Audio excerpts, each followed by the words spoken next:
I'll be right back. I gotta listen to this again. This song is a bop.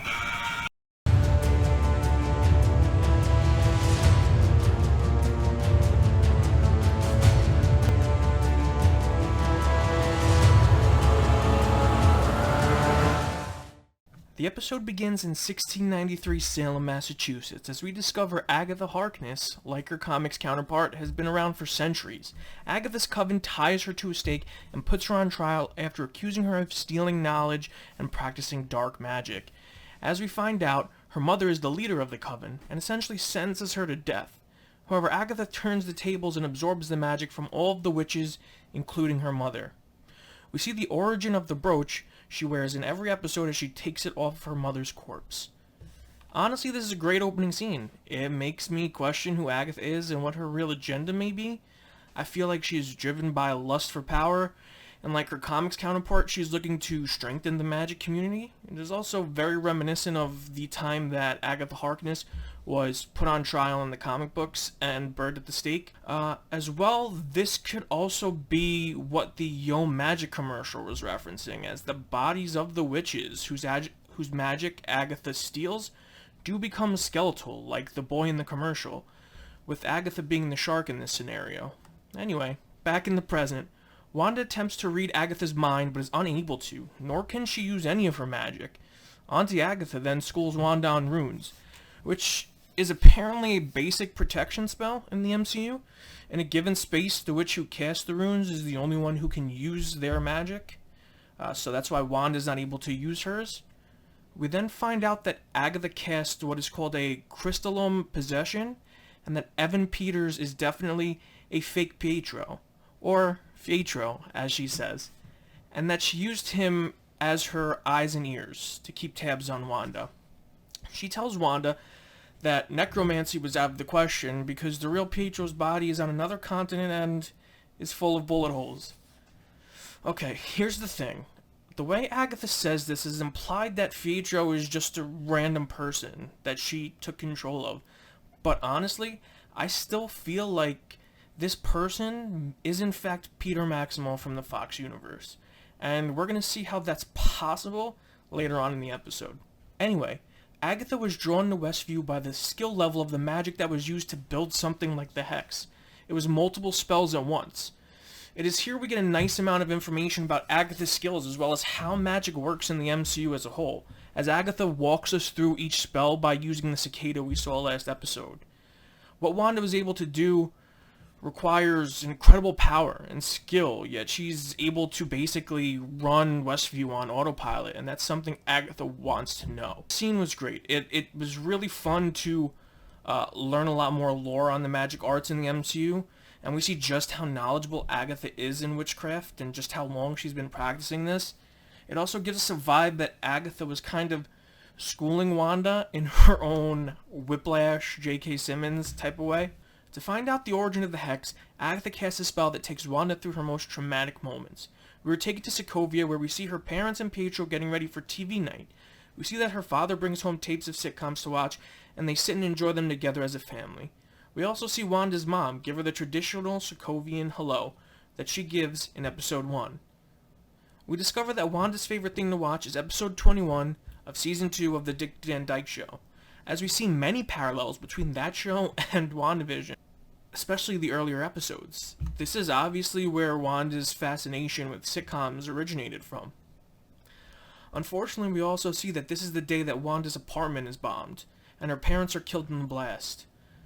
We see her and Pietro hiding from the defective Stark missile like they describe in Age of Ultron. Agatha implies that it was not luck, but Wanda casting a probability hex that stopped the bomb from going off, which is a nod to Wanda's original powers from the comic books, where she had the ability to control probability through hexes. We are then brought to Baron von Strucker's compound, where we see that Wanda is about to be experimented on with Loki's scepter.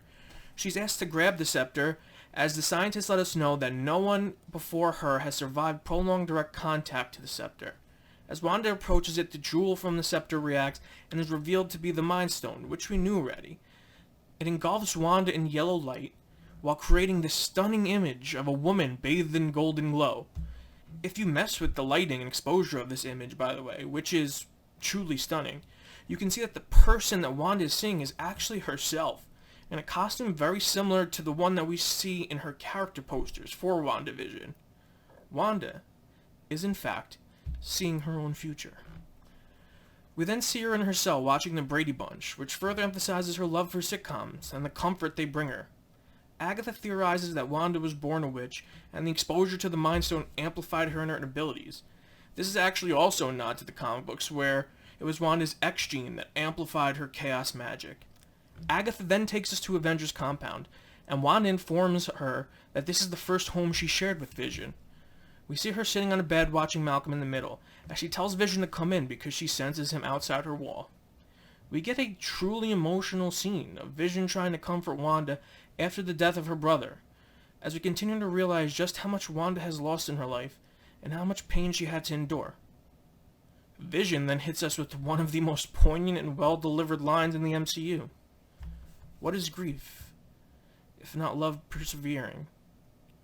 This scene shows us the first true moment of connection between these two, as we sense that spark that ignites their love. Agatha wants to know what Wanda could do without Vision to bring her back from the edge, and we are then taken to Sword headquarters as Wanda comes to collect Vision's body for a proper burial, acting respectfully the entire time. Hayward has brought her to his office and shows her Vision's body, laid out and torn apart by Sword scientists. This scene mirrors a page from the West Coast Avengers comic, and that scene to me is actually a little bit more gruesome. They actually cleaned it up a little bit for the TV show, because you actually see Vision's red skin like hanging off a table. But Hayward allows Wanda to say goodbye, but refuses to allow her to take Vision as he's $3 billion worth of vibranium. Wanda approaches the Vision's corpse as she tears up because she can't feel him, which of course is a nod to these two scenes from Infinity War, one of them in the apartment together and the other one as she's killing Vision. She leaves without Vision's body, and this confirms something we have always known. Hayward is a lying piece of trash. Wanda then drives to Westview, New Jersey, as we slowly see the residents we would get to know in the Hex in their everyday lives. Even the super sus Dennis, who is just a pizza delivery man. Don't worry, Dennis. I see you. You're still pretty sus. She drives up to an empty lot and pulls out the deed, which we see Vision has acquired for the two of them before his passing, leaving a note that reads, "To grow old in, V." Wanda stands in the empty lot and collapses under the weight of her grief. Elizabeth Olsen is so amazing in this episode. She perfectly portrays grief and depression in such a realistic way. Through her performance, we feel the trauma that Wanda carries with her every day. In her tense state of emotion, she explodes with red energy as it radiates from her, creating the Hex around Westview. We see her build her house, which does resemble the block-like effects from the House of M covers and the comic itself, where Wanda is building reality. It's literally like building blocks, which I thought was really cool. Also, another nod is the fact that the theater marquee changes, and the movie titles after Wanda takes over the town read Big Red and Kidnapped, which are time appropriate for the era when episode 1 takes place. Inside the house, we see the red energy turn into yellow energy as it creates a new Vision, the Vision we have been watching since episode 1. Now, we have never seen this yellow energy before. One of two things can be happening here. Wanda is so powerful that she is creating an Infinity Stone from scratch, or Wanda is grabbing a Mind Stone from the multiverse and building a new Vision around it. See, now this theory is actually kind of fun, because it may also explain how this ties into Multiverse of Madness. They probably have to return the Mind Stone to its correct universe, and Doctor Strange most likely will be appearing next episode. Also, it could explain how Fox Fietro got into our universe, if Fietro is in fact Peter Maximoff. But anyway, back in the present. Wanda hears her twins cry out for her, and she runs outside to find Agatha has them on a magic kind of leash. And Agatha is now wearing an outfit that resembles her comic book counterpart pretty accurately. She tells Wanda she knows what she is, that she's using chaos magic, and that makes her the Scarlet Witch.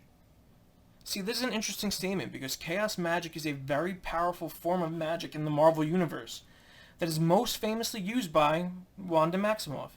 But this also gives some regality to the name Scarlet Witch.